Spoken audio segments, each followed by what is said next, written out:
If loving yourself is used as an excuse to act selfishly, manipulate others, or avoid accountability, it is no longer self-love, but self-indulgence. Adubi-dubi-lap-lap. Nalunod na lang. Self-indulgence. Yan. Ang Yon. ganda. From self-obsession, may self-indulgence. Lahat naman talaga tayo ay natututo. Yeah, Ang yeah. mahirap dyan, yung talagang hindi nyo i-acknowledge na may mga ganun kayo before. Mm. So, eto madalas kapag kabataan mo talaga Yeah, di ba? Yung kapag punong-puno ka pa ng ego. Anong share mo sa ating mga ka-Gen P na may ganyang moment ka ba? Na ako? Yes, meron akong time before ako mag-20 to early 20s. Parang at that time, ang pinaka bagay talaga na I became self-aware right now is may pagka-control freak ako. Mhm. Tapos parang ako, nung time na yon, feeling ko like, yung need to be right ko yung etc. Tapos, ang mahirap pa doon, dahil nga, nabangkuhan ko siya na, Taurus ako eh. Ay, may Stubborn pagganon ako eh. ka. Oh, may ganun atake pa ako na parang, ay hindi, Taurus kasi ako, kaya ako ganito. Kumbaga, ginawa mong Oo, justification. justification yung mga bagay-bagay. So parang ako at that time, hindi ko pa alam na mali yung ginagawa ko. Feeling ko lang like, ay, isinabuhay ko rin naman talaga yung mga Oo. horoscope din naman. Very ano ka, ay, eto, mahal ko yung sarili ko. Oo, ganyan. So parang ako, yung sinabi ko kanina na parang, ito yung mga hindi ko trip sa, ay, too much na yung loving yourself. Ako yun. I was that person before na, tas nag-look back ako, may turning point ako nun. Yung turning point ko was, there was a guy I dated na 1 month. Tas yun yung guy na parang I feel na close to commitment kami. Ito yung guy after my 3-year relationship. Okay. Tas siya yung parang next na guy na feeling kong close to commitment kami. I was so heartbroken kasi sa kanya ako nag-open up lang ulit. Na parang sarili ko. Tapos nagulat ako na parang 1 month lang natapos na. Tapos parang for me, what was the reason? Tapos yun, ang ganda kasi naging turning point din yun nung nag-usap kami nung ex ko na Okay. yun nga, parang tinanong ko siya na how was I in our relationship? Tapos doon nang galing yung realization na he was so tolerant of me. I was a controller and he was just tolerating it. Laging ako ito yung feeling kong okay sa relasyon natin, ito yung gawin natin. Tapos dahil tolerant siya, susunod lang siya. Yun yung major Yan. compromise. Like major yun for me. Kaya for me, good riddance pa nga yung end ng relationship. I knew that I was a control freak because of that relationship. Naging turning point pa, alam ko na kung bakit ako pala naging control freak. Because may mga familial situation who brought me to be like this. Yung mga childhood experiences natin, Gen P's. Yun, traumas doon and talaga siya everything. nanggagaling. So parang ako, may turning point na. Fourth ako sa magkakapatid. Medyo major decision maker din kasi ako sa family. Na parang kahit pang-apat ako, may value yung input ko sa pamilya. Na parang idadaan muna kay Rai yung desisyon ng pamilya bago maging, okay to, tama to for the family. So laging ako, may pressure for me na, Shemay, kailangan tama yung maging decision ko, etc. etc. Hanggat sa may time na yung kapatid ko, meron siyang situation sa school Okay. na, syempre at that time, breadwinners kami magkakapatid, helping the sibling na youngest, pag-aralin.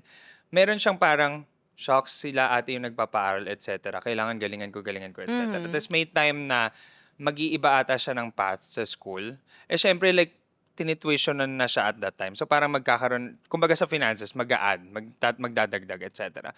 Tapos yung time na yun, yung ate ko pa yung nagsabi sa akin nun. Hindi masabi siya sa akin ng kapatid ko.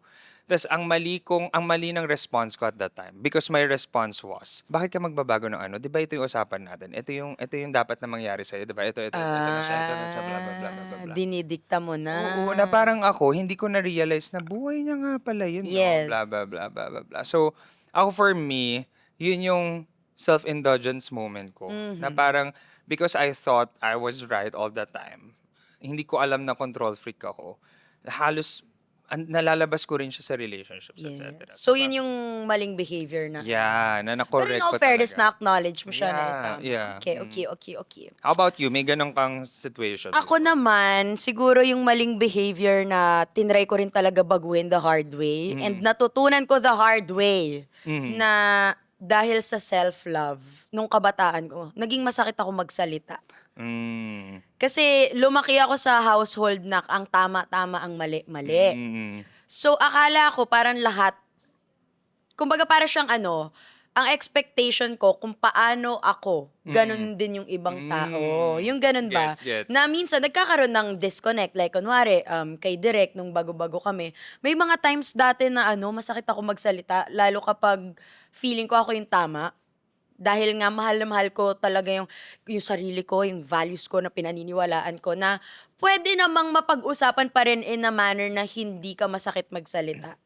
Pero dati, yung mga times na yun, parang ang napipili ko is masakit ako magsalita.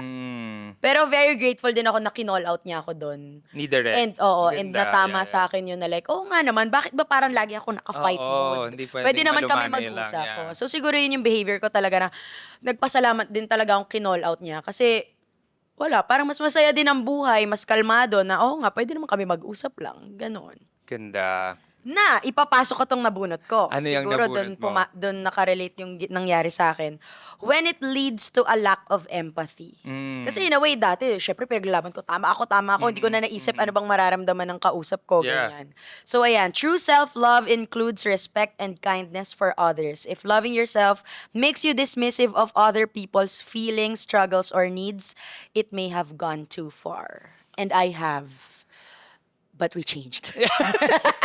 It's all in the past. Nagkukwentuhan lang tayo. It's all in the past. And it's good to admit, 'di ba? Na you had the Yes. face. Kasi And lahat I'm tayo very grateful for I hope everyone maging Yeah. grateful tayo sa mga ganong tao sa buhay natin na yung mga mali sa atin Kaya ay mag-call out. i-correct. Yeah. Kasi usong-uso sa atin ngayon yung pag meron kang hindi ka tanggap-tanggap na ginawa tas kinall out, madali na rin siyang i-term na like, binabash mo lang, Yeah. hindi mo lang ako gusto. Na minsan nakakalimutan na rin natin mag-reflect na, oo nga naman, tama din naman siya, pwede ko naman itama yon. So, maging grateful tayo sa mga ganong tao sa buhay natin Tama, na tinatama yeah. yung mga mali natin. Parang we are all work in progress. Yes. Yun yung tatandaan natin. Tapos like parang psychologically, meron kasi kaming konsepto before na meron tayong blind side. Aha. So parang Gen B, ito medyo magpapaka-technical na ako. Kung nasa Wow! Google kayo, i-search nyo yung Johari's window. Spell. Johari. Kayo na bahala. O, Bini sino nyo? Jo, ganun, Bini Jo, tas Hari. Okay.